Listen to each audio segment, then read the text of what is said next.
Polêmica! Tirem as crianças da sala, chamem o ET de Varginha, a NASA, o Bilu ou o Pica-Pau. Você está em quadrinhos e retângulos e hoje é dia de nós comentarmos Eram os deuses astronautas? Aqui no seu canal de impressões de leitura. Pessoal, eu li esse livro aqui pela primeira vez quando eu tinha mais ou menos uns 12 ou 13 anos. E eu tinha pegado este livro emprestado de um amigo que foi o responsável, inclusive, por me apresentar os quadrinhos, as histórias da Marvel.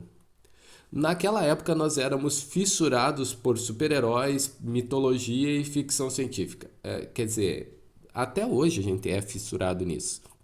Então esse livro aqui parecia perfeito, irrefutável e irresistível, já que de certa forma reunia tudo isso, mas com um aspecto de verdade histórica ou até de conhecimento arcano, sordidamente ocultado, sabe-se lá por que interesses.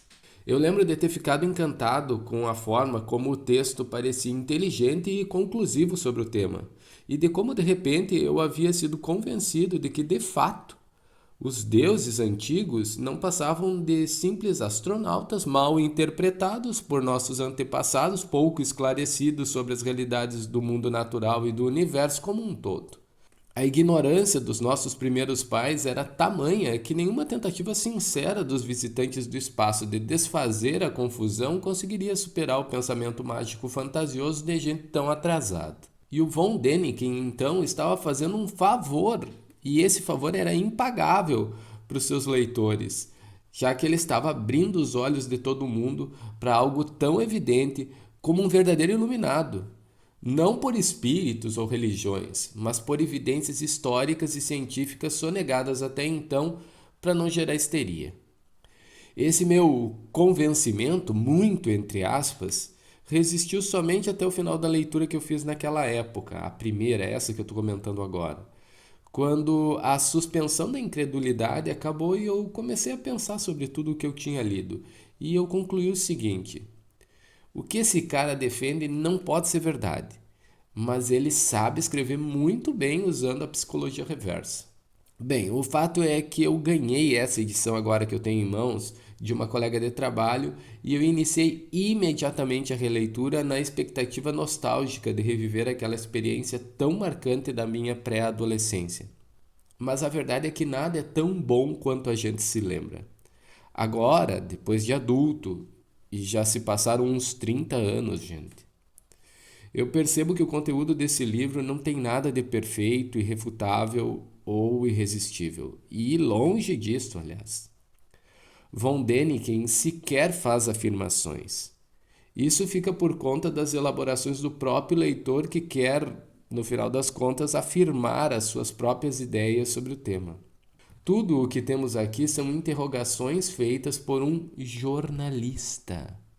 Sim, isso mesmo, amigos. Jornalista.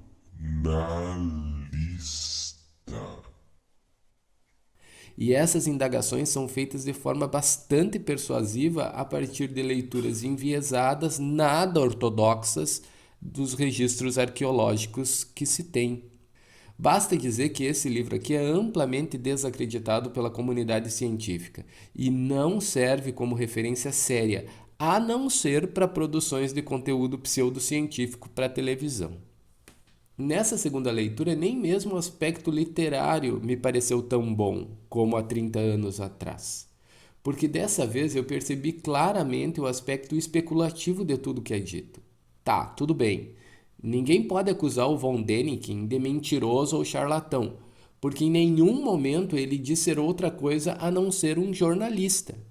E nem mesmo ele faz afirmações categóricas, mas apenas perguntas, perguntas e mais perguntas, tal qual o título do livro. Sim, porque ele não afirma isto nem no título. Reparem que o título é uma pergunta. Mas até aí qualquer criança de 12 ou 13 anos também faz perguntas. O negócio é ver bem quais são as credenciais de quem está dando as respostas para as perguntas que são feitas. E nisso, sim, há uma lição bem verdadeira no livro. Você faz perguntas, mas preste atenção em quem está dando as respostas. Neste caso aqui, não são cientistas, é apenas um jornalista curioso. E também é importante lembrar que ninguém deve perder a fé religiosa, ao ler esse livro aqui, porque no final das contas, nem mesmo o autor do livro perdeu a sua fé. Em uma entrevista que ele deu para o Danilo Gentili, ele diz que se mantém católico e que o fato dele ter pesquisado para a produção desse livro não mudou nada a respeito da sua percepção ou da sua fé religiosa. Bom, eu fui educado na Suíça, eu sou suíço e católico, e por 6 anos eu estudei numa escola no internato de jesuítas, e nós tínhamos que traduzir partes da Bíblia de um idioma para o outro. E eu aprendi que às vezes na Bíblia não é um Deus verdadeiro que é descrito, é alguém que desce no meio de barulhos e fogo e fumaça, essas coisas todas. Então eu tinha dúvidas na minha educação religiosa. Aliás, eu nunca perdi o meu Deus, eu ainda temo a Deus, mas eu tinha dúvidas e queria descobrir se outras comunidades da antiguidade tinham histórias parecidas com a nossa. Esse foi o início dos deuses, eram os deuses astronautas. No final das contas, eu fiquei com a impressão de que o livro envelheceu mal. Mas eu vou confessar para vocês que eu gosto de ter esta edição aqui na minha biblioteca por questões de memória afetiva. E olha, muito obrigado para minha colega que me presenteou com este livro, porque ele ficou muito bem na minha estante. Então tá, pessoal, esse foi o nosso comentário da semana aqui no canal. Eu agradeço a você que ficou até o final, que curtiu, que comentou e que está se inscrevendo no canal, porque isso nos ajuda a fortalecer o nosso conteúdo. Até a próxima! Qual a sua mensagem para a Terra, Belu? Apenas que busque conhecimento.